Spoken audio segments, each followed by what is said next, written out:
ರಾಯಬಾಗ್ ತಾಲೂಕಿನ ದೇವನಕಟ್ಟಿ ಗ್ರಾಮದ ವೀರ ಯೋಧ ಯಲ್ಲಪ್ಪ ಬಾಳಪ್ಪ ನಾಯ್ಕ್ ರಜೆ ಮುಗಿಸಿ ಮರಳಿ ಭಾರತಾಂಬೆ ಸೇವೆ ಮಾಡಲು ಹೋಗುತ್ತಿರುವಾಗ ರಸ್ತೆ ಅಪಘಾತದಲ್ಲಿ ಮರಣ ಹೊಂದಿದ್ದಾರೆ. ಇವರ ಅಂತ್ಯ ಸಂಸ್ಕಾರವನ್ನು ಸರ್ಕಾರಿ ಗೌರವಗಳೊಂದಿಗೆ ನೆರವೇರಿಸಲಾಯಿತು. ರಾಯಬಾಗ್ ತಾಲೂಕಿನ ದೇವನಕಟ್ಟಿ ಗ್ರಾಮದ ವೀರ ಯೋಧ ಯಲ್ಲಪ್ಪ ಬಾಳಪ್ಪ ನಾಯ್ಕ್ ರಜೆ ಮುಗಿಸಿ ಮರಳಿ ಭಾರತಾಂಬೆ ಸೇವೆ ಮಾಡಲು ಹೋಗುತ್ತಿರುವಾಗ ರಸ್ತೆ ಅಪಘಾತದಲ್ಲಿ ಸಾವನ್ನಪ್ಪಿದ್ದಾರೆ.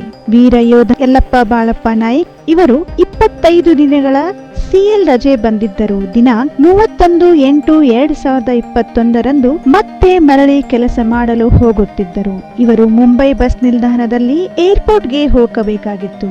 ರಿಕ್ಷಾದಲ್ಲಿ ಕುಳಿತು ಹೋಗುತ್ತಿರುವಾಗ ಮುಂದಿನಿಂದ ಬಂದ ವಾಹನ ಡಿಕ್ಕಿ ಹೊಡೆದ ಪರಿಣಾಮ ಸ್ಥಳದಲ್ಲೇ ಮೃತಪಟ್ಟಿದ್ದಾರೆ. ವೀರ ಯೋಧನಾದ ಯಲ್ಲಪ್ಪ ಬಾಳಪ್ಪ ನಾಯ್ಕ್ ಇವರಿಗೆ ತಾಯಿ, ಹೆಂಡತಿ, ಅಕ್ಕ ತಂಗಿಯರು ಇದ್ದು 4 ವರ್ಷದ ಗಂಡು ಮಗನಿದ್ದಾನೆ. ಇವರ ಪತ್ನಿ 8 ತಿಂಗಳು ಗರ್ಭಿಣಿ ಇದ್ದು ಇವರ ಆಕ್ರಂದನ ಮುಗಿಲು ಮುಟ್ಟಿತು.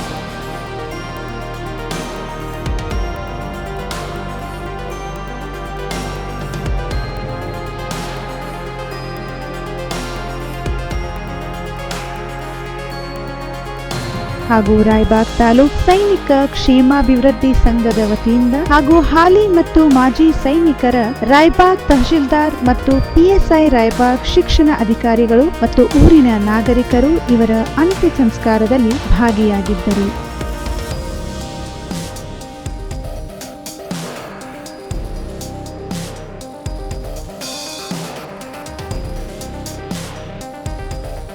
ಯೋಧನ ಪುತ್ಥಳಿಯನ್ನು ಸರ್ಕಾರಿ ಶಾಲೆಯ ಮೈದಾನದಲ್ಲಿ ಕಟ್ಟಿಸುವುದಾಗಿ ಭರವಸೆಯನ್ನು ಕೊಟ್ಟಿದ್ದಾರೆ.